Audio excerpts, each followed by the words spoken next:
Assalamu alaikum. This is our class of software engineering section 2D evening section.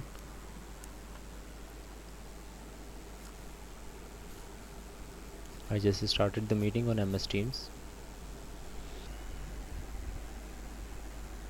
जी एक participant ने join किया है अभी, काफ़ी लेट है, बाकी भी 133। आवाज़ बता दें क्लियर आ रही है मेरी या नहीं। सॉफ्टवेयर इंजीनियरिंग की हमारी क्लास है। आवाज़ बता दें अगर नॉइज़ है कोई या कोई इशू है तो हम बाकियों के ज्वाइन जब तक कर रहे हैं तब तक हम इसको रिजॉल्व कर लें। Otherwise if everything is clear तो बाकी ज्वाइन कर लें। That we will start in a few minutes.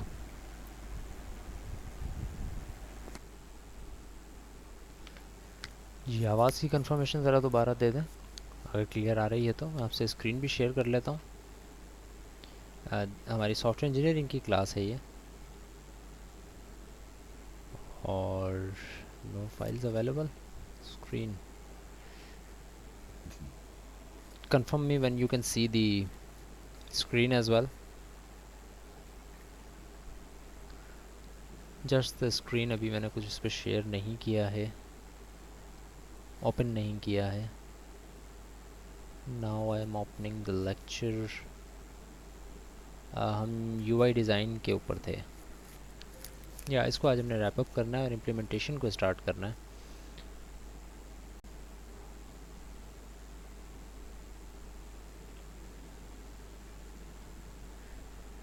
Yes so हम कहाँ पर थे, हम लर्नेबिलिटी तक कर चुके थे। इंटरफेस के यूज़र इंटरफेस के डिज़ाइन प्रिंसिपल्स को ही हम कंटिन्यू करते हैं, इसी पर हम बात कर रहे थे लास्ट क्लास में। So now starting with maintain work product integrity. Work product की इंटेग्रिटी हमने बरकरार रखनी है। वर्क प्रोडक्ट होता क्या है? वर्क प्रोडक्ट का मतलब बेसिकली ये होता है कि like a sum of all the activities या all the processes या all the tasks जो कि यूज़र कंप्लीट कर चुका है। यानी कि अगर एक फॉर्म है, यानी कि यूज़र कोई फॉर्म फिल कर रहा है, या कोई लाइक कोई नंबर नोट कर रहा है, यूज़र को कहा गया है कि आप इसका स्क्रीनशॉट ले लें, वॉट इस तरह की अगर कोई चीज़ बताई गई है या यूज़र को एक रिज़ल्ट दिया गया है, तो उसके ऊपर जो टाइमर है उसको थोड़ा हमने गौर से देखना होता है यूआई डिज़ाइन के अंदर। यानी कि फॉर्म की एग्जांपल से बेहतर तरीके से ये चीज़ समझ में आती है हमें कि if the user is filling a form, तो बेशक यूज़र सबमिट करे ना करे उस फॉर्म को, एटलीस्ट आपके ब्राउज़र ने, आपके वेबसाइट ने उस चीज़ को नोट करके रख लेना है कि भाई यूज़र ने यहाँ पर ये चीज़ भरी है, या यहाँ पर ये चीज़ फिल की है, यहाँ पर ये चीज़ लिखी है, यहाँ से ये चीज़ मिटाई है, वॉट एवर जो काम उसने किए हैं वो सारे आपको नोट करके रख लेने हैं, ताकि अगर ऐसा हो कि यूज़र का इंटरनेट डिस्कनेक्ट हो जाए, या यूज़र दोबारा से रिफ़्रेश कर देता है आपके पेज को, या यूज़र किसी गलती की वजह से बैक चला जाता है और फिर दोबारा उस फॉर्म के ऊपर आता है, तो उसको वो दोबारा से फिल ना करना पड़े। तो कोई भी एरर अगर अकर हो जाता है तो उसके बाद उस एरर की वजह से उसका जो काम है वो लॉस्ट ना हो जाए। लास्ट क्लास में भी हम ये बात कर रहे थे। अगेन मैं वही एग्जांपल दूंगा कि आप अगर एक फॉर्म फिल कर रहे हैं, it's a very lengthy form, उसमें 20-25 आपने चीज़ें फिल करनी है, और एक चीज़ के लिए आपको लिखना है, टाइप करना है, एक चीज़ फिल करने में आपको टाइम लग रहा है। तो जब आप ये काम कर रहे होंगे तो इट बिकम्स वेरी अनोइंग, और स्पेशली तब जब आप किसी गलती से आप किसी गलत बटन को क्लिक कर दें और पता लगता है कि वो सारी चीज़ रिफ़्रेश हो गई, अब दोबारा सिरे से आप वो चीज़ ऐड करना शुरू करें। तो एटलीस्ट आपकी यूआई इतनी होनी चाहिए कि वो जितना काम यूज़र कर चुका है उससे वो काम दोबारा ना लिया जाए। ये आपकी वेबसाइट के अंदर, आपकी वेब एप्लीकेशन के अंदर सहूलत होनी चाहिए। Readability, all information presented through the interface should be readable by young and old and anyone who is in the user base of your system. Track state when appropriate. The state of the user interaction should be tracked and stored so that a user can log off and return later to pick up where she left off. Visible navigation, a well-designed web application interface provides the illusion that users are in the same place with the work brought to them. User को ऐसा feel होता है कि वो एक काम, मुख्तलिफ काम एक ही एप्लीकेशन के थ्रू कर रहा है, ऑल्दो बेशक वो डिफरेंट एप्लीकेशन के थ्रू हो रहे हों। इंटरफेस डिज़ाइन के वर्कफ्लो की अगर हम बात करें तो review information content in the analysis model and refine as required. जो आपको एनालिसिस मॉडल के थ्रू या एनालिसिस फेज़ के अंदर इंफॉर्मेशन दी गई थी उसको अब हमने रिफ़ाइन करना है अपने डिज़ाइन फेज़ के अंदर। ये हम इस बेसिकली स्पायरल की बात कर रहे हैं। ये वाला जो स्पायरल था। अभी हम बात कर रहे थे इंटरफेस एनालिसिस एंड मॉडलिंग, जिसके अंदर हमने इंटरफेस को एनालाइज किया, यूज़र को एनालाइज किया, उसके इश्यूज़ देखे, वेब एप्लीकेशन के इंटरफेस के डिज़ाइन के प्रिंसिपल्स देखे, एंड सो ऑन। अब हम डिज़ाइन के वर्क फ्लो की बात कर रहे हैं, तो उसमें पहला काम हम ये कर रहे हैं कि we want to review all the information gathered in the analysis phase analysis model and we will try to refine it as required। refine का मतलब अब यही है कि आपके पास हो सकता है वहाँ पर कुछ ऐसे इन्फॉर्मेशन भी मौजूद हो जो कि आया आपके डिज़ाइन के अंदर उसका कोई इनपुट ना हो, सो उसको हम फ़िलहाल अकोमोडेट नहीं करेंगे, उसको हम फ़िलहाल इंटरटेन नहीं करेंगे अनलेस उसका कोई ऐसा अफेक्ट हमारे सिस्टम के डिज़ाइन के ऊपर पड़ रहा हो जिसकी वजह से हमारा सिस्टम पूरा चेंज होने लगे। Develop a rough sketch of the web application interface layout, एक रफ स्केच बना लें। Map user objectives into specific interface action, specific action user के ऑब्जेक्टिव्स को एक्शंस में कन्वर्ट करके आप शो करें। ऑब्जेक्टिव का मतलब ये होता है कि यूज़र एक सर्टेन काम करना चाहेगा, वो काम जो है वो यूज़र का ऑब्जेक्टिव है, और जो एक्शन है उसका मतलब एक्चुअली ये है कि वो एक्चुअली किस बटन पे क्लिक करेगा, किस इंटरफेस के किस लेआउट पर जाकर कहाँ पर उसने क्लिक करना है या क्या लिखना है, जिसकी वजह से यानी कि उसे क्या क्या एक्शन या एक्शंस परफॉर्म करने पड़ेंगे एक ऑब्जेक्टिव को हासिल करने के लिए। जिस तरह आप एक सिंपल एग्जांपल ले लें कि अगर आपने कोर्स को इनरोल करना है इन ऑन CMS, तो इनरोलमेंट इज़ योर ऑब्जेक्टिव कि आपका वो कोर्स इनरोल हो जाए और वो काम आपको CMS कर भी देगा, बट उसके लिए आपको कुछ सीरीज़ ऑफ एक्शंस परफॉर्म करने पड़ेंगे। सो आपको ये भी मैप करना होगा कि भाई जो यूज़र के ऑब्जेक्टिव आपने लिखे हैं कि यूज़र क्या क्या करना चाहेगा आपके सॉफ्टवेयर में इन द यूज़र एनालिसिस फेज़, आपने जो नोट किए हैं अब उसके एक्शंस जो है वो डिसाइड करें, उनको डॉक्यूमेंट करें और उनको लिखना शुरू हो जाएं। Define a set of user tasks that are associated with each action, हर एक एक्शन के सब एक्शन जिनको हम टास्क्स कहते हैं वो डिज़ाइन करें, डिफ़ाइन करें। Story board screen images for each interface action, हर एक इंटरफेस एक्शन परफॉर्म जब होगा तो उसके इमेजेस को, स्क्रीन इमेजेस को स्टोरी बोर्ड करें। ये बात मैं कल भी आपको कह रहा था कि जब आप इम्प्लीमेंटेशन मॉडल बना रहे होते हैं तो बेसिकली आप उसमें यही काम करते हैं कि आपने अगर किसी एक्शन को परफॉर्म करना है यूज़र के अकॉर्डिंगली, आप देख रहे हैं कि यूज़र एक्शन परफॉर्म करेगा तो उसे क्या क्या करना होगा, तो हर एक चीज़ को आप like a story board sketch करें। लाइक आप सबसे पहले ये दिखाएं कि भाई ये हमारी होम स्क्रीन है, इसके ऊपर यूज़र यहाँ क्लिक करता है, द नेक्स्ट स्टेप इसकी अब वो यहाँ क्लिक करता है, उसकी एक अलग से स्क्रीन इमेज एग्जिस्ट कर रही हो कि यूज़र वहाँ क्लिक कर रहा है। दैन उसके बाद क्या डायलॉग बॉक्स आता है, उसकी एक स्क्रीन इमेज हो, उसके बाद उसकी दूसरी एक स्क्रीन इमेज हो। इसको आप इस तरह से आसानी से समझ सकते हैं जब आप कोई चीज़ ढूंढते हैं ऑनलाइन कि भाई ये कैसे करूँ मैं, एक्सेल के ऊपर आपने ढूंढा, वर्ड के ऊपर आपने ढूंढा, ईमेल के लिए आप कोई चीज़ ढूंढ रहे हैं कि भाई how to make an attachment on a Gmail. तो जब आप इसको ढूंढते हैं तो आपको जो जवाब मिलते हैं आपने देखा होगा कि उसके अंदर स्क्रीन इमेजेस आ रही होती हैं लाइक अ स्टोरी बोर्ड कि भाई ये स्टोरी का फर्स्ट स्टेप है कि इसमें सबसे पहले आपने यहाँ क्लिक करना है, फिर आपने यहाँ क्लिक करना है, फिर आपने यहाँ क्लिक करना है, वो सारी एक एक करके इमेजेस आ रही होती हैं, and that is specifically the design work flow of the system. Sorry या यहाँ पे ठीक है। Refine interface layout and story boards using input from aesthetic design, और अब उस डिज़ाइन को आपने न सिर्फ ये दिखाना है कि आपकी स्क्रीन कैसी है, बल्कि आप ये भी दिखाएं कि उसमें कलर्स कौन से हैं, उसमें कौन सी चीज़ कैसे क्यों रखी हुई है, किसी दोनों बटन्स को आपने साथ क्यों रखा है, उसकी वजह बताएं, उसके फ़ायदे बताएं कि आपने ऐसा क्यों किया है, वगैरह वगैरह। ये ज़रा आप और से देखें इमेज, फिर मैं इसको एक्सप्लेन करता हूँ। 1 मिनट के लिए पहले इसको देखें, अपने खुद समझें कि इसमें एक्चुअली क्या बताया जा रहा है। मैं कुछ क्वेश्चंस भी पूछता हूँ और फिर इसको एक्सप्लेन करता हूँ इमेज को। राइट जी जनाब, तो ये आपका एक स्क्रीन इमेज है जिसमें आप कह रहे हैं कि भाई यहाँ पर ग्राफिक होता है, यहाँ पर होम टैब पेज का टेक्स्ट कॉपी है, यहाँ पर सबसे जो कह लें इसको बड़ी आपका टाइटल दिया हुआ है, यहाँ पर आपका मेन्यू है, नेविगेशन मेन्यू जिसको आप कह रहे हैं, this is the menu bar major function है जिसमें यूजुअली आपको वेब एप्लीकेशन के अंदर होम, अबाउट अस, कॉन्टैक्ट और उससे रिलेटेड कुछ चीज़ें नज़र आ रही होती हैं। यहाँ पर उसका ग्राफिक या लोगो होता है जो कि मेन टाइटल होता है, एंड यहाँ पर कुछ ग्राफिक और टेक्स्ट यहाँ पर आपको नज़र आ रहा होता है। नाउ अब लिस्ट ऑफ यूज़र ऑब्जेक्टिव क्या है? List of user objectives are that कि यूज़र या तो यहाँ क्लिक करेगा, या दूसरा ऑब्जेक्टिव ये है कि यहाँ क्लिक करेगा, या यहाँ करेगा, या यहाँ करेगा। मुख्तलिफ़ तरह की चीज़ों में से कहीं एक पर उसने क्लिक करना है। ये एक नेविगेशन मेन्यू है। अब इसमें भी यही है कि हो सकता है कि ऑब्जेक्टिव यूज़र का ये हो कि उसने यहाँ क्लिक करना हो, यहाँ जाना हो, या यहाँ क्लिक करना हो, यहाँ जाना हो, यहाँ क्लिक करना हो, यहाँ जाना हो, या मे बी यहाँ क्लिक करके उसने इमेज खोलनी हो, या यहाँ क्लिक करके उसने टेक्स्ट कॉपी करना हो। These are all users objective. लेकिन ये ऑब्जेक्टिव अचीव करने के लिए उसे क्या क्या करना पड़ेगा, that is a different thing. अब ऑब्जेक्टिव को अचीव करने के लिए अगर मुझे कोई काम करना है, लेट्स से मैं कहता हूँ कि मुझे अगर यहाँ पर इस जगह जाना है तो मुझे पहले यहाँ पर माउस लाना पड़ेगा, फिर इस पर क्लिक करना पड़ेगा, फिर एक मेन्यू आएगा, उसमें से कोई चीज़ सेलेक्ट करनी पड़ेगी। So these are the whole series of action जिसको हम टास्क्स कहते हैं, that are mandatory in order to achieve an objective that is of the user. So there can be multiple user objectives.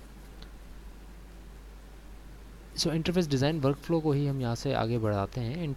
Identify user interface objects that are required to implement the interface. Objects को हम define करें कि भाई कौन से objects necessary हैं in order to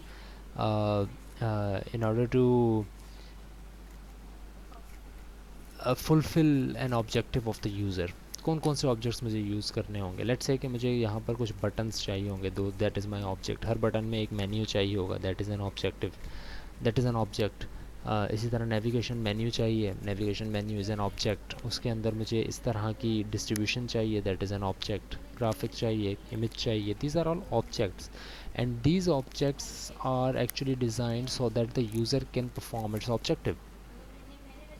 Develop a procedural representation of the user's interaction with the interface. This is exactly the same thing as इसकी एक इमेज भी हम पढ़ चुके हैं अपने रिक्वायरमेंट फेज़ के अंदर, जिसको हमने कहा था सीक्वेंस डायग्राम। सीक्वेंस डायग्राम क्या एक्चुअली बता रही होती है, एक प्रोसीजरल रिप्रेजेंटेशन बता रही होती है कि वन बाय वन यूज़र ने क्या काम करना है व्हेन ही और she is trying to interact with the interface. उसने एक्चुअली क्या क्या काम करने हैं, किस बटन पे क्लिक करना है, किस टेक्स्ट को पढ़ना है, किस टेक्स्ट से मेन्यू पॉपअप होगा, वगैरह वगैरह। Develop a behavioural representation of the interface. Interface उसके हर एक्शन के अगेंस्ट कैसे बिहेव करेगा, इसकी रिप्रेजेंटेशन भी हमने बनानी है। Describe the interface layout for each state. हर स्टेट के हिसाब से इंटरफेस का लेआउट हमने बताना है। And refine and review the interface design model. Now aesthetic design, now this is a value added thing, यानी कि इसके अलावा भी आपका सॉफ्टवेयर बन जाएगा और यूआई भी ऐसी होगी जो कि हेल्पफुल हो यूज़र के लिए। But we don't want it to be only helpful to user, we want it to be the most helpful it can be to the user. यानी कि अगर और बेहतरी आ सकती है तो और बेहतरी लाई जाए, रादर दैन कि यार ब्लू और वाइट से काम हो जाता है कलर से, तो फिर मुझे कलर चेंज करने की ज़रूरत नहीं है। बट नो, अगर उससे काम हो जाता है तो हो सकता है कि कोई ऐसा कॉम्बिनेशन भी हो जिससे और ज़्यादा बेहतर काम हो सके, जो कि आपको ज़्यादा फ़ायदा दे। तो अगर ऐसा है तो you should look for that option, और फिर उसमें आपको सर्च करना चाहिए कि यार यहाँ पर मैं क्या चीज़ चेंज करूँ जिसके बाद कोई ऐसा डिज़ाइन में चेंज लाऊँ जिससे यूज़र को ये लगे कि एक्चुअली आपका यूआई सिर्फ नॉर्मल नहीं है बल्कि एक्स्ट्रॉर्डनरी है, राइट। जैसे एस्थेटिक डिज़ाइन में पहला पॉइंट ही लिखा हुआ है, don't be afraid of white spaces in the book. यानी ऑन इन डॉक्यूमेंट कोई भी आपको ये नहीं कहेगा कि यार वाइट स्पेसेस लगानी चाहिए, वाइट स्पेसेस होनी चाहिए। यानी अगर आप किसी चीज़ को डिज़ाइन करते हैं ना, न्यूबी जो डिज़ाइनर्स होते हैं उनको मैंने ये देखा है, जब वो कोई वेबसाइट डिज़ाइन करते हैं, जब किसी स्टूडेंट को कहा जाता है कि वेबसाइट डिज़ाइन करें, तो वो जब वेबसाइट डिज़ाइन करते हैं तो उसमें यूजुअली इस तरह के भी स्टूडेंट्स आते हैं, बिकॉज उन्होंने काम नहीं किया होता वेबसाइट डिज़ाइनिंग के ऊपर पहले। उसमें से यूजुअली इस तरह के स्टूडेंट्स आ जाते हैं जो कि पूरी स्क्रीन को यूज़ करने लग जाते हैं। यानी कि एक वेबसाइट में बनाता हूँ जिसके ऊपर होम स्क्रीन लिखा हुआ है और नीचे कुछ भी नहीं है, सिर्फ एक दो चीज़ें लिखी हुई हैं। तो जो नया एक डिज़ाइनर होता है उसके जहन में ये आता है कि यार ऐसा गलत तो फील नहीं होगा कि मैंने इतनी सारी जगह फालतू छोड़ी हुई है अपनी वेबसाइट के अंदर। उसके जहन में ये आना शुरू हो जाता है और वो कहता है कि यार यहाँ पर मैं ये लगा देता हूँ, यहाँ पर मैं ये लगा देता हूँ, यहाँ पर मैं ये लगा देता हूँ, और वो ये चीज़ें लगाते लगाते पूरी चीज़ को फिल आउट कर देता है कि मैंने सारी चीज़ें देखें, मेन पेज पर दे दी, हर चीज़ ईजीली एक्सेसिबल है, जबकि वो चीज़ एक एस्थेटिक फील नहीं दे रही होती। यानी कि यूज़र को ऐसा लगता है कि बिल्कुल एक स्ट्रेसफुल पोजीशन में वो आ गया है जब उसके सामने इतने सारे ऑप्शंस आना शुरू हो जाते हैं। सो एस्थेटिक डिज़ाइन का मतलब ये है कि अपनी वेबसाइट के आप बेशक 5000 चीज़ें मेन पेज पर दे सकते हो, बट इट्स नॉट मैंडेटरी कि आप वो 5000 चीज़ें मेन पेज पर दो। आप अपनी वेबसाइट के डिज़ाइन को इस तरह से रखो, अपने सॉफ्टवेयर के डिज़ाइन को इस तरह से रखो कि यूज़र को अच्छा भी लगे। तो अगर आप 5000 चीज़ें दे सकते हो तो don't give all the things there, shot down कर दें उसको। एक 100 चीज़ें दे दें, 200 चीज़ें, आप 200 बटन डाल दें, बाकी चीज़ों को white. Don't be afraid of कि भाई जगह ज़ाया हो रही है, कि इतनी सारी जगह मैंने खाली छोड़ी हुई है अपने मेन पेज पर या किसी भी मेन्यू में। So don't be afraid of that, you can use white spaces. Content को एम्फेसाइज करवाएं कि भाई कंटेंट एक्चुअली क्या है। जगह के ऊपर इम्पोर्टेंस नहीं है कि जगह खाली रह गई, जो चीज़ है उसकी कितनी इम्पोर्टेंस है, ये बावर कराएं अपने यूज़र को, रादर देन कि आप ये कहें कि यार इसमें ये है, ये है, ये है, ये है। जो चीज़ इंपॉर्टेंट लगती है ना आपको कि भाई ये काम यूज़र करेगा, उस बटन को आप सबसे ऊपर रखें। जिस तरह आपने देखा होगा कि आप गूगल ड्राइव की या गूगल शीट्स की इस तरह की किसी वेबसाइट्स पर अगर जाते हैं, तो आप अगर उस पर जाएंगे तो उसके ऊपर बहुत सारे ऑप्शन होते हैं उसके अलावा भी, कि आप अपने बिज़नेस को यहाँ पर चला सकते हैं, इसके अलावा भी 4-5 काम कर सकते हैं। आप इसको लिंक कर सकते हैं मुख्तलिफ डेटाबेसेस से, आप इसमें आउटलुक को एम्बेड कर सकते हैं। देयर आर मैनी ऑप्शंस, लेकिन उसमें सबसे बड़ा बटन ये आ रहा होता है कि भाई sign in to your sheets या sign in to Google drive. Why? Because they know कि यूज़र ने आना है तो वो पहले यही काम करना चाहेगा। ऑल्दो उनके पास भी बहुत सारे खाली जगह है और वो चाहें तो अपने सारे फीचर्स को फ्रंट पेज पर रख दें, but they don't do that. They give you white spaces and a design, a pleasing design, और उसके अंदर वो एम्फेसाइज करते हैं अपने उस कंटेंट को जो कंटेंट उन्हें लगता है कि यूज़र को एक्चुअली चाहिए होगा। Organise the layout elements from top left to bottom right. हर एक वेबसाइट का यही तरीका है। इट्स नॉट अबाउट कि वो किस लैंग्वेज में है। मोस्टली वेबसाइट जो होती हैं चूँकि वो इंग्लिश में है, तो वो इसी लेआउट को फॉलो करती हैं कि टॉप राइट पर से चीज़ें स्टार्ट होती हैं, यहाँ से, सॉरी टॉप लेफ़्ट कह रहे हैं ना, टॉप लेफ़्ट से चीज़ें स्टार्ट होती हैं, लाइक फाइल, मेन्यू वगैरह वगैरह। होम बटन यहाँ से स्टार्ट होगा, वेबसाइट का लोगो यहाँ पर लगा हुआ होगा, और फिर जो आखिरी चीज़ होगी वो यहाँ पर होगी। तो ये layout usually world wide follow किया जाता है। Group navigation. ग्रुप नेविगेशन का मतलब ये है कि अपनी नेविगेशन तो बनाएं, लेकिन इस तरह बनाएं। कोई चीज़ अगर किसी एक सर्टेन पार्ट का हिस्सा है तो उसको इस तरह शो करें कि दिस इज़ एक्चुअली अ सब part of this thing. Navigation को इस तरह से हमेशा शो करें ताकि यूज़र को ये पता लगे कि एक्चुअली वो जिस पोजीशन में है वो उस पोजीशन से पीछे कहाँ जाएगा और उससे पीछे कहाँ जाएगा और फिर होम स्क्रीन पर कब आएगा। Content and functional geographically with the page. Don't extend your real estate with the scrolling bar. Scrolling bar के साथ अपनी चीज़ को एक्सटेंड ना करें। जितनी स्क्रॉलिंग बार है उतना ही आपका कंटेंट होना चाहिए। कहने का मतलब ये है कि कोई ऐसी चीज़, इवन वो कोई इमेज ही क्यों ना हो, इवन वो कोई आर्टिकल ही क्यों ना हो, वो ऐसा ना हो कि यूज़र को स्क्रॉल करना पड़े तब जाके वो उसको पूरी चीज़ नज़र आए। यानी ऐसा नहीं होना चाहिए कि यूज़र, एक मिनट के लिए अगर आप इसी स्क्रीन को देखें तो अभी मैं आपको इसकी एग्जांपल दिखा देता हूँ। ये मैंने कंटिन्यूस कर दिया और अब देखें कि अब मुझे अगर कोई चीज़ पढ़नी है, लेट सपोज़ कि एक चीज़ लिखी हुई है जो कि यहाँ से लेके और यहाँ तक लिखी हुई है, तो मुझे यूं यूं करके देखना पड़ेगा। हाँ, अब मुझे पूरी चीज़ नज़र आ रही है। ना ऐसा करने में पूरी चीज़ नज़र आ रही है, ना ऐसा करने में पूरी चीज़ नज़र आ रही है, बल्कि ऊपर नीचे करने में पूरी चीज़ नज़र आ रही है, अनलेस मैं उसको, अब देखें इसको, अब अगर मुझे इस इमेज को पूरा देखना है तो मुझे पूरी स्क्रीन में नज़र नहीं आ रही। मुझे ये पढ़ने के लिए यहाँ आना पड़ रहा है, फिर ऊपर जाना पड़ रहा है कि अच्छा था क्या, फिर नीचे क्या रह गया उसको देखना पड़ रहा है, फिर ऊपर करना पड़ रहा है।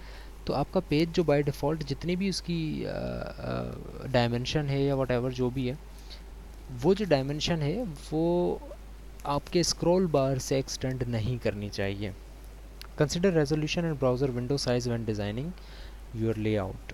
ये चीज़ें आपको ज़्यादातर देखनी है अपने एस्थेटिक डिज़ाइन में। ऑल्दो इसके अलावा भी आपका UI would be very very much pleasing, but इसको थोड़ा और बेहतर बनाने के लिए हम डिज़ाइन को एम्बेड करते हैं अपनी वेबसाइट के अंदर ताकि यूज़र उससे ज़्यादा से ज़्यादा फ्रेंडली फील कर सके। ये है डिज़ाइन का evaluation cycle. So look at it, understand it, and then I will explain this whole process. आपको मैं इसलिए कह रहा हूँ because you know about this whole process already, और मैं इसकी एक दूसरी एग्जांपल भी आपके सामने रखूँगा। एग्जांपल क्या, I will ask you a question and then you will tell me कि एक्चुअली हम यहाँ पर किस प्रोसेस को फॉलो कर रहे हैं। तो look at this image very carefully and understand it on your own first. या so this whole process hopefully आपको समझ में आ गया होगा वैसे तो। रफली अगर मैं इसको समझाऊँ तो प्रिलिमिनरी डिज़ाइन है, विच मीन्स प्राइमरी डिज़ाइन है आपका कि आपका सिस्टम कैसा होगा। फिर आप उसकी प्रोटोटाइप एक बनाते हैं इंटरफेस की कि आपका इंटरफेस ऐसा लगेगा। फिर यूज़र इवेल्युएट करता है आपके इंटरफेस को। Evaluation is studied by the designer then. और या तो यहाँ पर आपका डिज़ाइन कंप्लीट हो जाएगा, एवेल्यूएशन डिज़ाइनर को लगेगी कि भाई सही हुआ है सारा काम, अगर नहीं तो उसमें मॉडिफिकेशन होती हैं और फिर उसकी दूसरी प्रोटोटाइप बनती है। And then this process keeps on going unless it is a satisfactory user interface. So please tell me, what do you think this process is actually called? क्या नाम देंगे आप इस प्रोसेस को? 135 कह रहे हैं evolutionary process. Okay, evolutionary process कह सकते हैं हम इसको। What else?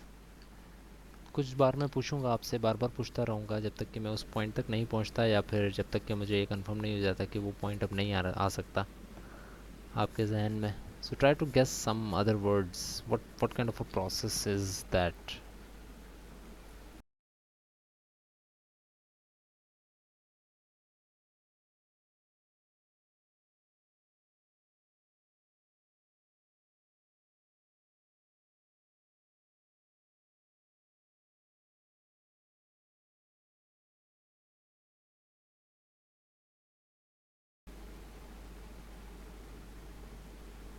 Yes, no other guesses?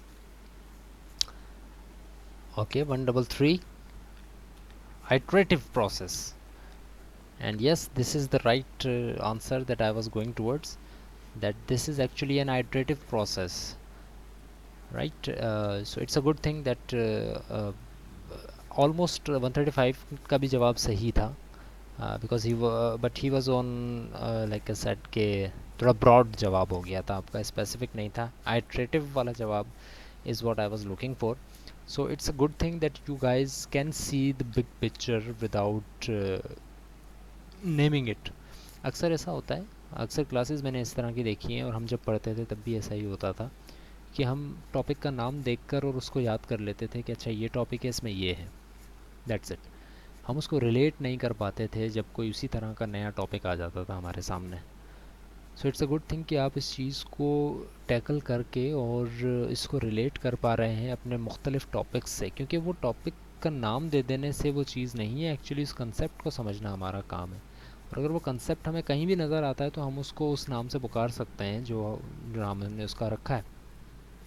So like you said iterative process, तो yes it is not actually an iterative process model कि मैं इसको कहूँ कि भाई ये आइट्रेटिव प्रोसेस मॉडल है, बट इस मॉडल को मैं देखता हूँ और इसमें वही काम हो रहे हैं जो कि एक आइट्रेटिव प्रोसेस कहता है। और आइटरेटिव प्रोसेस यही कहता है कि स्टार्ट करने के बाद दरमियान वाली चीज़ें आप बार बार करते रहें, चेंजेस के साथ करते रहें, जब तक कि आप अपने फाइनल रिजल्ट पर नहीं पहुंच जाते। ये एक पूरा जो है वो जिस्ट है एक आइटरेटिव प्रोसेस की। और यहाँ पर भी वही फॉलो हो रहा है, इस वजह से मैं इसको भी आइटरेटिव प्रोसेस कह सकता हूँ। ऑल्दो मैं सॉफ्टवेयर इंजीनियरिंग के कोर्स में इसको ये कहूँगा नहीं, क्योंकि ऑब्वियसली वी नो कि कुछ चीज़ों के नाम हम रखते हैं ताकि हम उसको डिफ्रेंशिएट कर सकें, ताकि कल को ये ना हो कि मैं कहूँ आइटरेटिव प्रोसेस मॉडल बताएं क्या होता है और आप कहें कि ये एवेल्यूएशन साइकिल को मैं आइटरेटिव प्रोसेस कहता हूँ। So it is based on the same process, but it is not that process model, but it's working just like an iterative process works. और इसको हम कहते हैं evaluation cycle of the design, यानी कि ये भी साइकिल है, आइट्रेशन में चल रहा है, यानी कि और यहाँ पर हम डिज़ाइन को एवेल्यूएट कर रहे हैं। तो आप सबसे पहले एक प्राइमरी डिज़ाइन बनाते हैं, उसकी एक प्रोटोटाइप बनाते हैं, फाइनल कर देते हैं उस प्रोटोटाइप को कि भाई ये एक चीज़ है जो कि आपकी बनेगी या बनी है। फिर आप उसको एवेल्यूएट करना स्टार्ट करते हैं जब, तो उसमें अगर आपको कोई इशू नज़र नहीं आता है, यूज़र और डिज़ाइनर दोनों एवेल्यूएट करते हैं, अगर कोई इशू नज़र नहीं आता है तो that interface design is complete.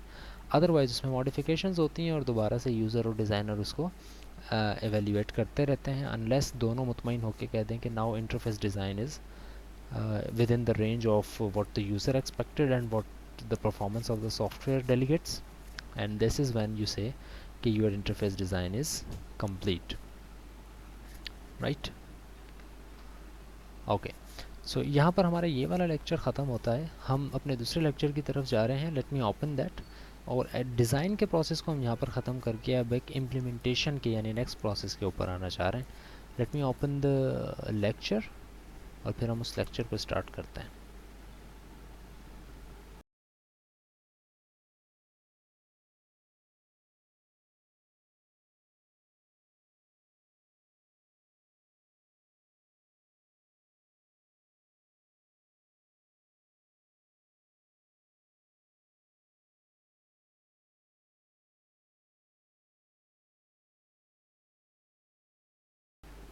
Right. So today we are going to start our ninth lecture, ninth slide of implementation. Requirement phase कर चुके हम. Obviously सब कुछ हम नहीं कर पाए उसमें, ना ही हम इतने छोटे कोर्स के अंदर सब कुछ रिक्वायरमेंट से रिलेटेड डिस्कस कर सकते हैं, लेकिन हमने एक सर्टेन लेवल के ऊपर रहते हुए रिक्वायरमेंट की तमाम चीज़ों को देखा है. उसके अलावा काफ़ी डिटेल में आपको 3-4 और चैप्टर मिल जाएंगे रिक्वायरमेंट की बेस के ऊपर इन योर बुक. रिक्वायरमेंट के फ़ेज़ को हम देख चुके. उसके बाद फिर हम डिज़ाइन के फ़ेज़ पर आए, उसको हम देख चुके. अब हम इम्प्लीमेंटेशन के फ़ेज़ पर आ रहे हैं. अच्छा, रिक्वायरमेंट के फ़ेज़ में यूजुअली सिर्फ रिक्वायरमेंट नहीं होती, एनालिसिस भी होता है. तो हमने एनालिसिस भी किया और रिक्वायरमेंट को मॉडल भी किया. तकरीबन ये 2 फेज़ हम कर चुके हैं. इसके बाद डिज़ाइन के ऊपर जब हम आए तो डिज़ाइन में हमने जो काम किए उसमें सिर्फ डिज़ाइन नहीं था, बल्कि 3 मेजर पार्ट्स थे डिज़ाइन के जिसको हमने देखे. एक तो आपका सिस्टम का डिज़ाइन था, एक आपका कंपोनेंट लेवल डिज़ाइन था और एक यूज़र इंटरफेस डिज़ाइन था. अब हम इम्प्लीमेंटेशन की तरफ आ रहे हैं, यानी कि हमने 4 हिस्से इस कोर्स के किए थे. उसी तरह से जिस तरह अभी 4 क्वाड्रेंट मैंने आपको दिखाए, जिसमें से पहली चीज़ थी एनालिसिस एंड मॉडलिंग, रिक्वायरमेंट के फेज़ हम जिसको कहते हैं. Then design. अब हम तीसरी चीज़ के ऊपर हैं which is implementation. And finally we will discuss testing या फिर क्वालिटी एश्योरेंस. तो जब हम इम्प्लीमेंटेशन के ऊपर अब हम आ रहे हैं, तो अब हम इम्प्लीमेंटेशन से रिलेटेड कुछ चीज़ें डिस्कस करेंगे. और इम्प्लीमेंटेशन का जो लेक्चर है, इसकी थोड़ी सी आपको एक प्रीफेस बता दूं. सॉफ्टवेयर इंजीनियरिंग में हमने ज़्यादातर टाइम स्पेंड किया रिक्वायरमेंट के ऊपर. रिक्वायरमेंट की डिटेल पढ़ी हमने, रिक्वायरमेंट से रिलेटेड काफ़ी चीज़ें हमने पढ़ी. डिज़ाइन के ऊपर आपने नोट किया होगा कि रिलेटिवली कम टाइम हमने स्पेंड किया है. आई थिंक हम 4 से 5 लेक्चर्स के अंदर डिज़ाइन के तकरीबन तमाम फेज़ को कंप्लीट कर चुके जो हमने करना था. रिक्वायरमेंट वाले फेज़ को अगर हम देखें तो शुरू के 5 से 6 लेक्चर्स या बल्कि 7-8 लेक्चर्स हमारे रिक्वायरमेंट के फ़ेज़ के डिफरेंट चीज़ों के ऊपर लगे. इम्प्लीमेंटेशन के ऊपर हमारे 2 से 3 लेक्चर्स लगेंगे, ज़्यादा नहीं, उससे भी कम.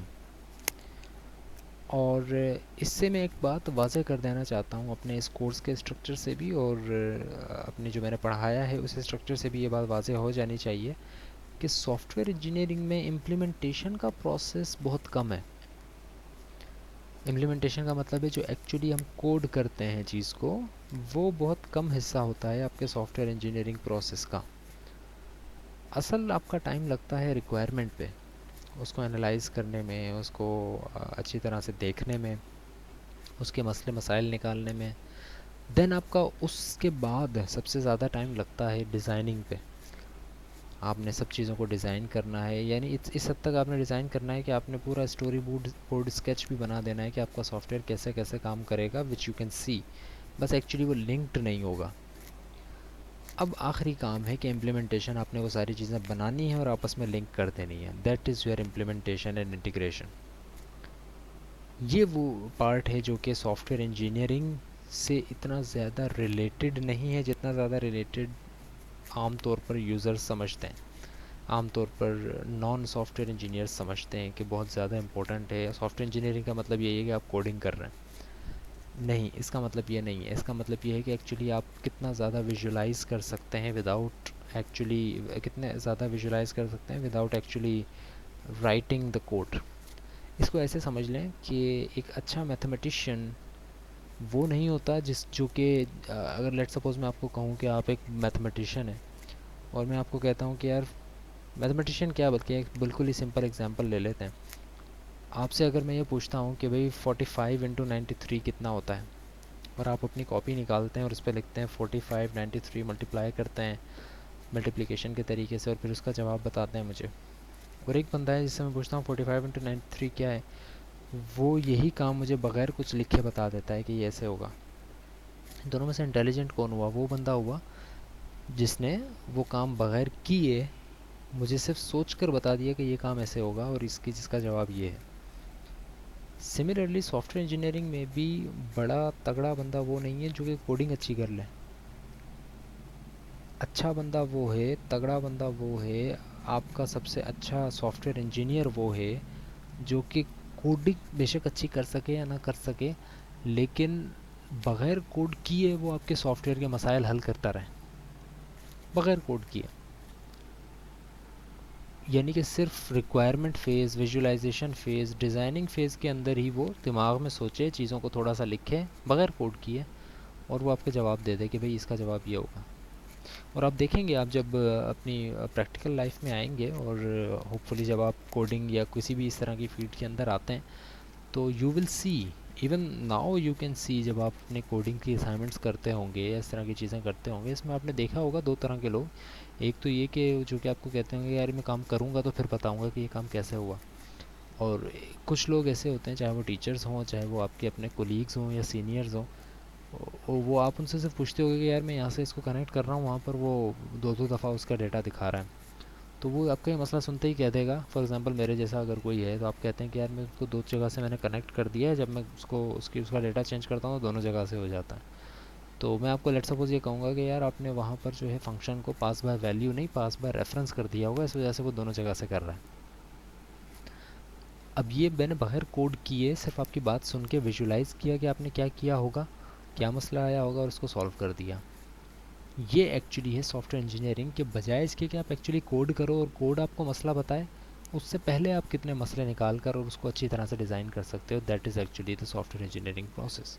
सो लाइक एज दैट, इम्प्लीमेंटेशन के फेज़ को हम क्योंकि कोडिंग के लिए अलग अलग कोर्सेज़ हैं, हर तरह के कोर्सेज़ हैं, हम अगर यहाँ पर भी कोडिंग पढ़ने लग जाएंगे कौन सी कोडिंग है सही, तो that would B not, redundancy हो जाएगी, आप कोडिंग वहाँ भी पढ़ रहे हैं, यहाँ भी पढ़ रहे हैं। हाँ, यहाँ पर हम ये बात लाजमी डिस्कस करेंगे कि किस चीज़ को किस चीज़ में कोड करना चाहिए, किस तरह की लैंग्वेजेस को हमें फॉलो करना चाहिए।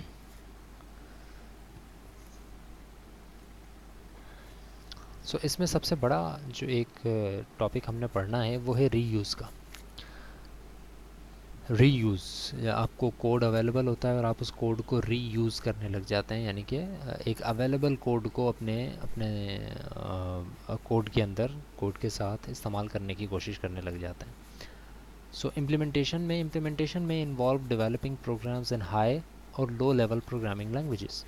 इम्प्लीमेंटेशन का मतलब बेसिकली ये होता है कि आप अपने प्रोग्राम को हाई या लो लेवल प्रोग्रामिंग लैंग्वेजेस में बनाएं, आप यानी कोड करें, जिसको हम कहते हैं। Some aspects of implementation that are particularly important to software engineering are that are often not covered in programming texts are reuse, configuration management, host target development. ये वो तीन ऐसे एस्पेक्ट्स हैं जो एज ए सॉफ्टवेयर इंजीनियर हमने समझने हैं, because इसके अलावा जो टेक्स्ट प्रोग्रामिंग टेक्स्ट्स हैं, बुक्स हैं, प्रोग्रामिंग के कोर्सेज हैं, उसके अंदर काफ़ी हद तक चीज़ें आप कोडिंग से रिलेटेड कवर कर ही रहे होते हो।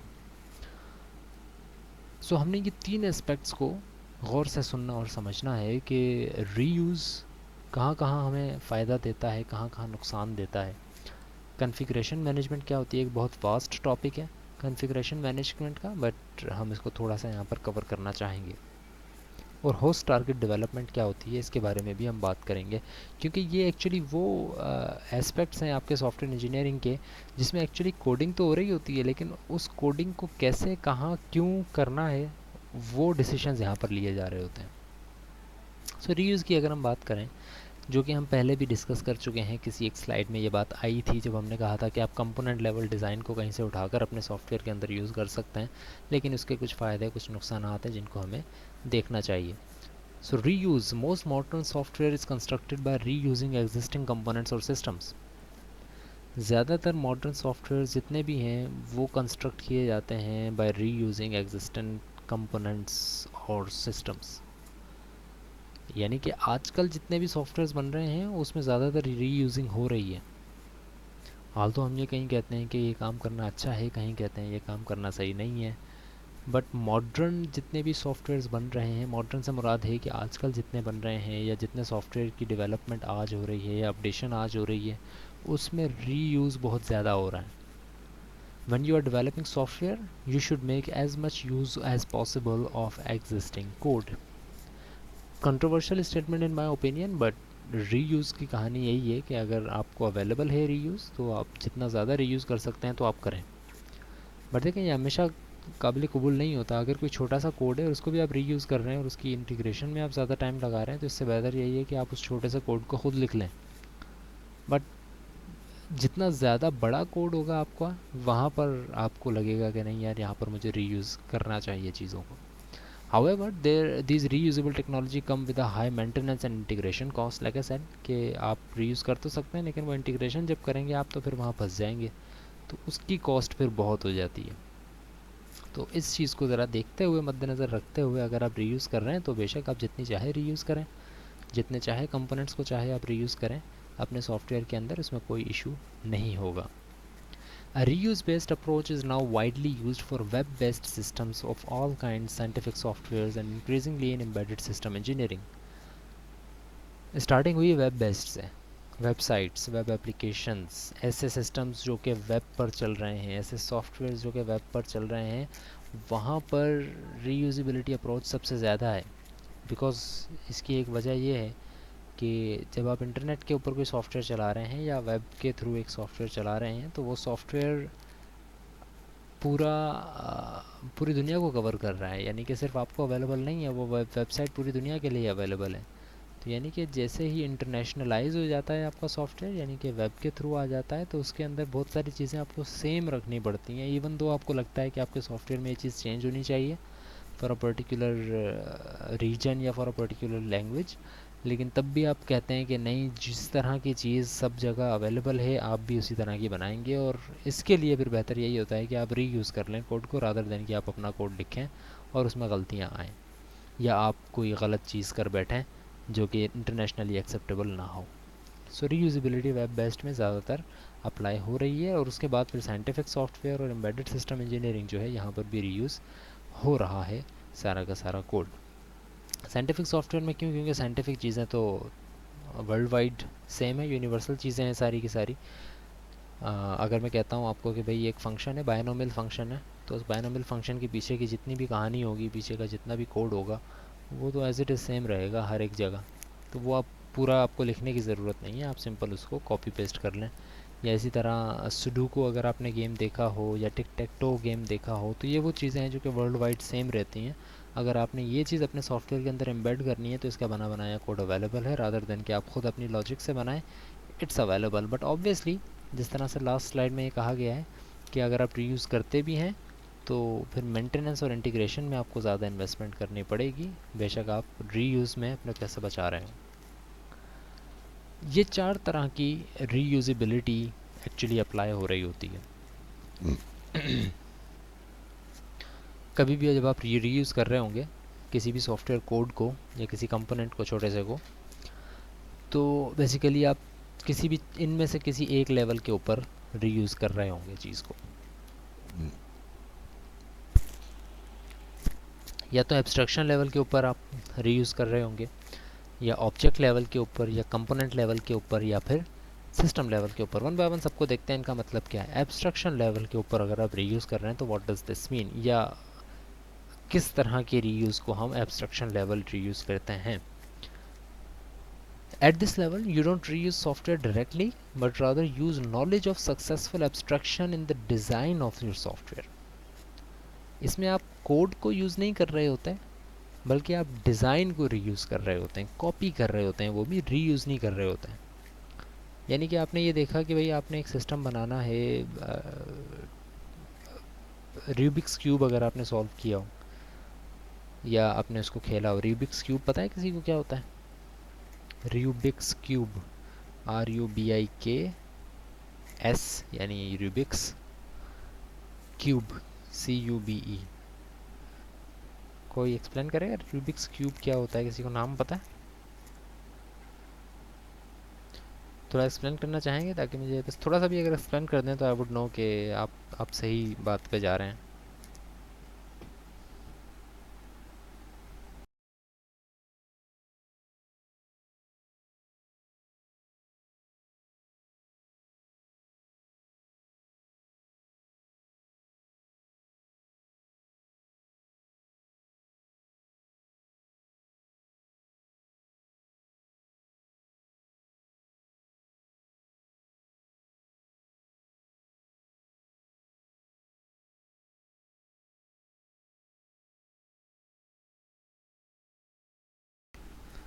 Square shape have many blocks of different colour, yes exactly वही चीज़। एक स्क्वायर शेप्ड एक चीज़ होती है जिसको आप रिवॉल्व करके आप उसको इस्तेमाल कर रहे होते हैं। इंटरनेट के ऊपर मैं अगर उसको शेप को आपको दिखाऊं,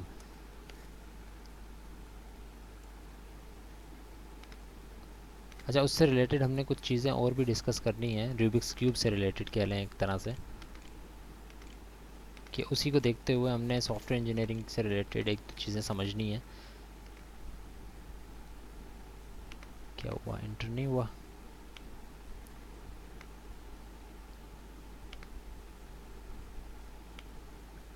ये होता है जी रूबिक्स क्यूब, जिसको आप सॉल्व करते हैं और आप चाहते हैं कि इसके सब एक कलर्स एक जगह पर आ जाएं, जबकि यूजुअली ये इस तरह का होता है और इसको आपने घुमा के सॉल्व करना होता है। इसके हर एक रो और कॉलम अलग अलग घूम रही होती है।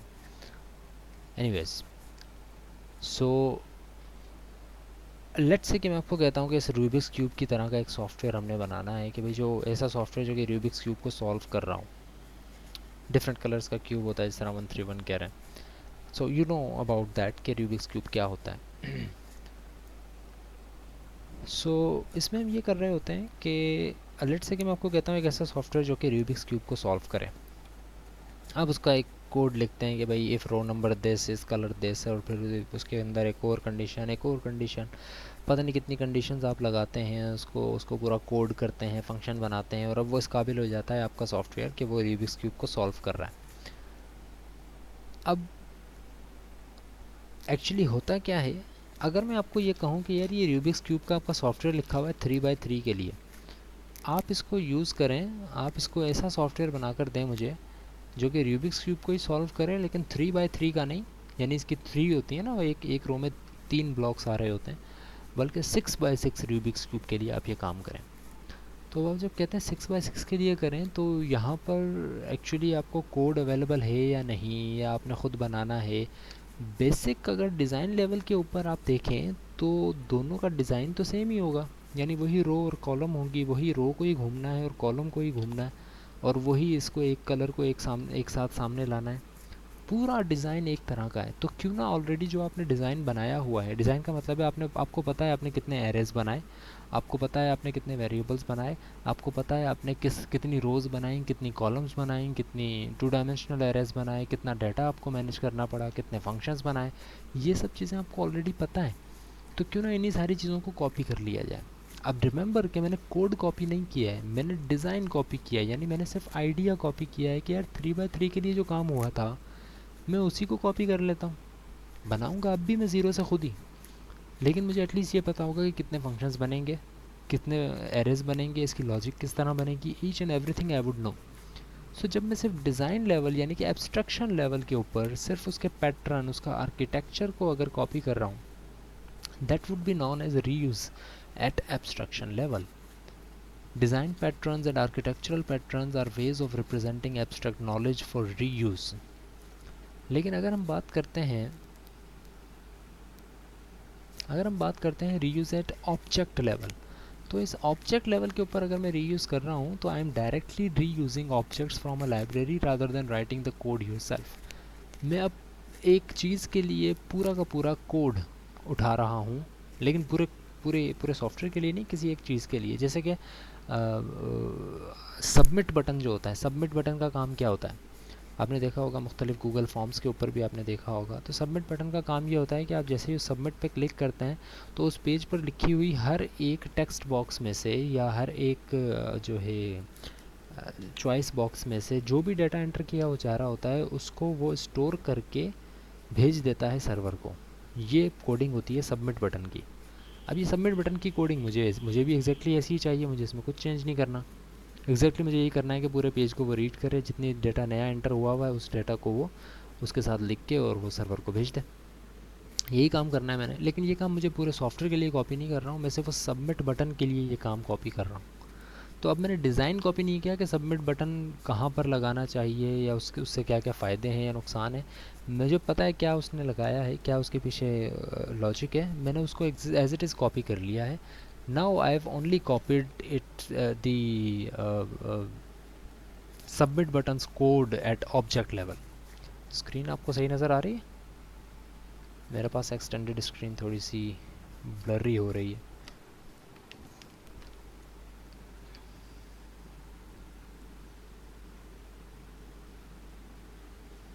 एक मिनट, स्क्रीन शेयरिंग में शायद कोई प्रॉब्लम हुई है,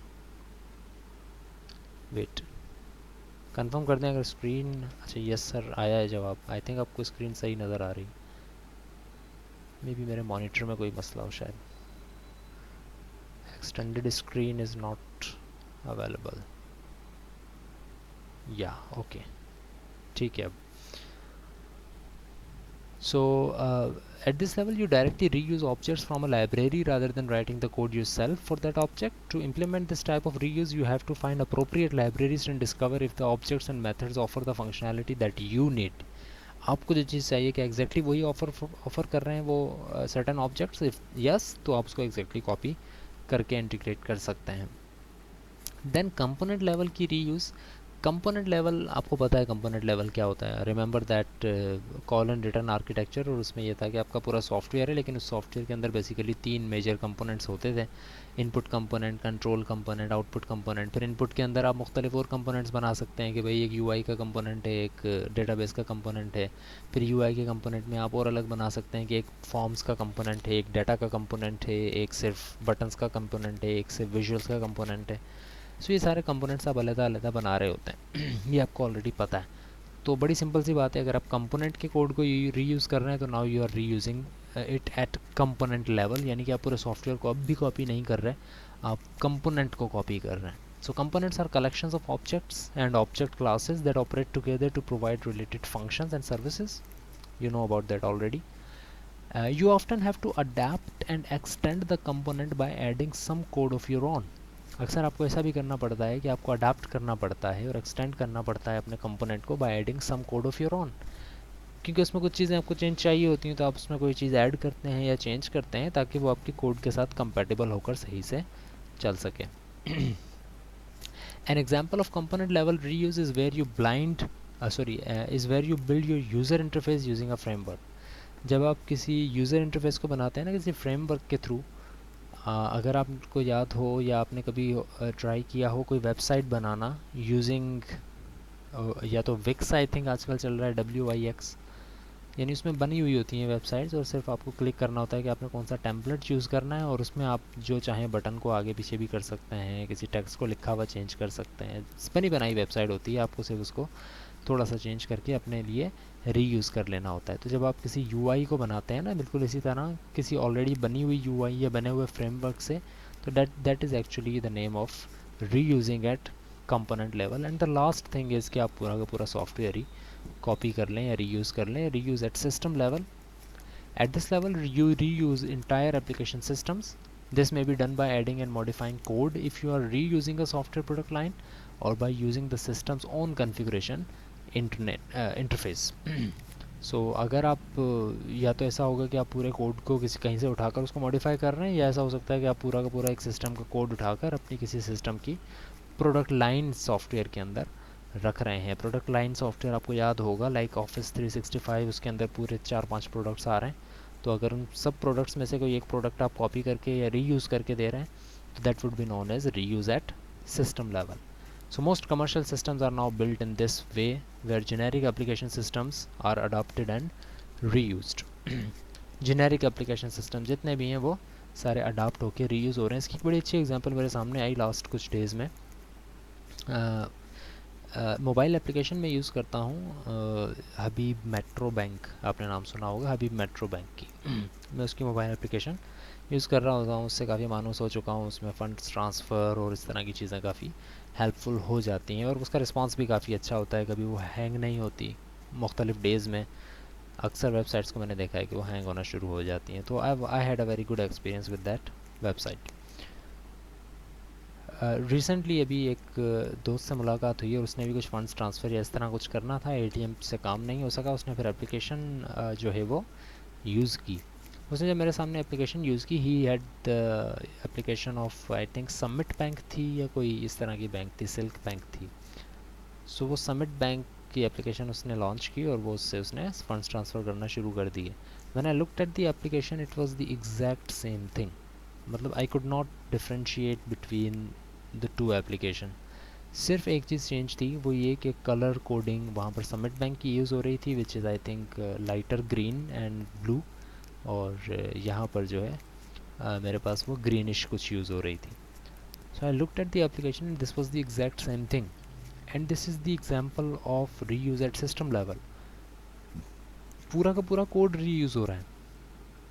क्यों? इस वजह से नहीं कि वो दूसरी वेबसाइट बनाना नहीं चाहते थे, बल्कि इस वजह से, एप्लीकेशन की बात कर रहा हूँ, एंड्रॉयड एप्लीकेशन, बल्कि इस वजह से क्योंकि वो एक ही चीज़ है सारी की सारी, सिर्फ ऑनर चेंज है. जब आपका काम ऐसा हो, जब आप जेनेरिक एप्लीकेशन बना रहे हो, इस चीज़ को ज़रा फोकस करें. जेनेरिक एप्लीकेशन यानी अब इस एप्लीकेशन में क्या चेंज करोगे आप? इसमें कोई ऐसी चीज़ तो है नहीं जो आप कहोगे यार यूज़र को सेटिस्फाई करने के लिए इसमें मुख्तलिफ़ चीज़ें डाल रहा हूँ, कि भाई यूज़र के एंटरटेनमेंट के लिए मुख्तलिफ़ चीज़ें डाल रहा हूँ कि अब आप इसमें सॉन्ग्स भी प्ले कर सकते हैं, अब आप इसमें ये भी कर सकते हैं. It is not an application for that. It is a generic application just for your monetary needs. So that is the generic application. उसमें यही चीज़ें होंगी हमेशा, चाहे आप किसी से भी बनवा लें. तो यू कैन नाउ री use that thing when you want. ठीक है. अच्छा, इसी लेक्चर को कंटिन्यू करेंगे. क्लास का टाइम थोड़ा फिनिशिंग की तरफ जा रहा है. हम यहाँ पर क्लास को ब्रेक देते हैं. हमारी क्लास आई थिंक नेक्स्ट है डिस्क्रीट स्ट्रक्चर्स की. ठीक है. बट कुछ अनाउंसमेंट है, ज़रा उसको सुन लें. हो सकता है हम ब्रेक भी ना लें और यहीं से अपने लेक्चर को कंटिन्यू कर लें और एंड में ब्रेक दे दें. क्लास में होपफुली सब सुन रहे होंगे मुझे. तो हमारी जो नेक्स्ट क्लास है, जो कि मैंने आपको टाइम टेबल शेयर किया था, इट इज़ ऑन सैटरडे. तो चूँकि हम दो मुख्तलिफ़ कोर्सेज़ पढ़ रहे हैं, मैं अपने सामने भी टाइम टेबल खोल लेता हूँ, अगर ऐप अवेलेबल हो तो. एक मिनट रुकिएगा, आपसे शेयर करके आपको अनाउंस भी कर देता हूँ साथ साथ.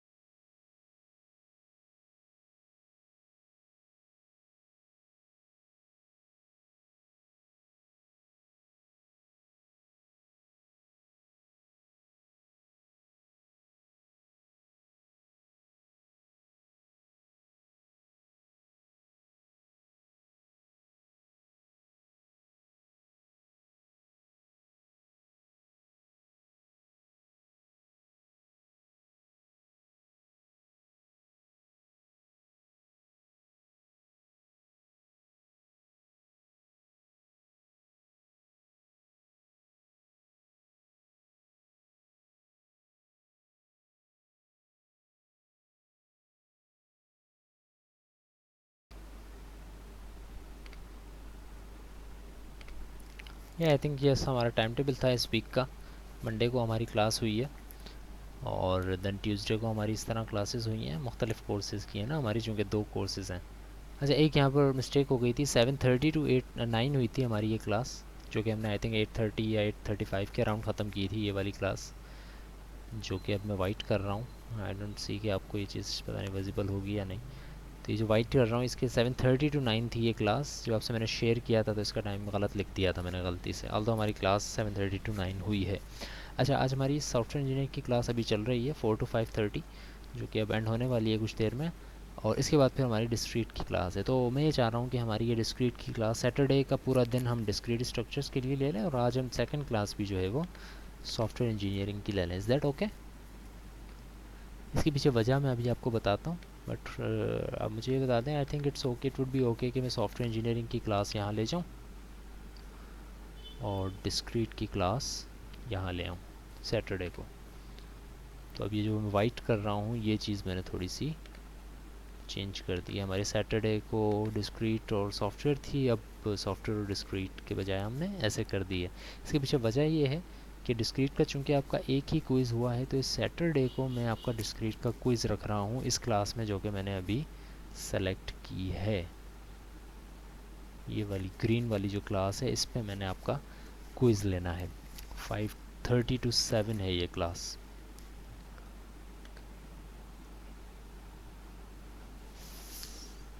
ये जूम कैसे होता है? आई डोंट नो, आपको पता नहीं नज़र भी आ रहा है सही से या नहीं.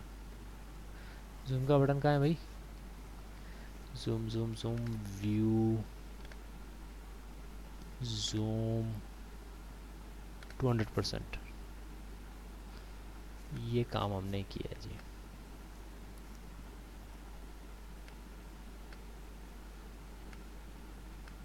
आप भी छोटे हो जाओ ताकि एक ही जगह आपको नज़र आ जाए. और बस तो ये हमारा टाइम टेबल रह रहा है। तो डिस्क्रीट का हमारा क्विज़ जो है वो 5:30 to 7 हम इस क्लास में क्विज़ रखेंगे। लाइक आपको पता है कि क्विज़ भी थोड़ा सा इस दफ़ा मैंने थोड़ा लेंथी रखा है। क्विज़ आपका सिर्फ एमसीक्यूज़ बेस्ड नहीं है, थोड़ी सी उसमें चेंजेस भी हैं। तो उसमें आपको कुछ लिखना भी होगा, तो अपने जो कीबोर्ड्स हैं उसको ज़रा सही कर लीजिएगा। अगर उसमें कोई कीज़ काम नहीं कर रही, ऑन स्क्रीन कीबोर्ड आपको यूज़ करना पड़ेगा, क्योंकि हो सकता है कि मैं उसमें आपसे कुछ सेट्स वगैरह बनवाऊँ कि भाई बताएं ये सेट कैसे बनेगा और आपको करली ब्रैकेट्स और ऑर्डर्ड पेयर्स और कॉमा वगैरह एग्जैक्टली सही वे में यूज़ करना हो। बस रिमेंबर दिस कि जो क्विज़ होगा उससे रिलेटेड मैं तब भी आपको कर दूंगा ब्रीफ, बट ये आपने याद रखना है कि वो सेल्फ चेक नहीं हो रहा होगा। तो एमसीक्यूज़ का रिज़ल्ट आपको शायद मिल जाए सेल्फ चेक होके, लेकिन जो रिटन क्वेश्चंस होंगे वो मैं चेक करके दूंगा। इवन तो बेशक अगर आपको वो सिस्टम चेक भी करके दे देता है तो डोंट वरी कि भाई उसने सारे सवाल गलत कर दिए, क्योंकि वो मैं ख़ुद अपनी आंखों से चेक करके भी आपको दूंगा। तो चूंकि सैटरडे को 5:30 पे हमने क्विज़ रखना है, तो मैं चाह रहा था कि एक छोटा सा टॉपिक भी हम कवर कर लें कॉम्बिनेट्रिक्स का, जो कि हमने स्टार्ट करना है।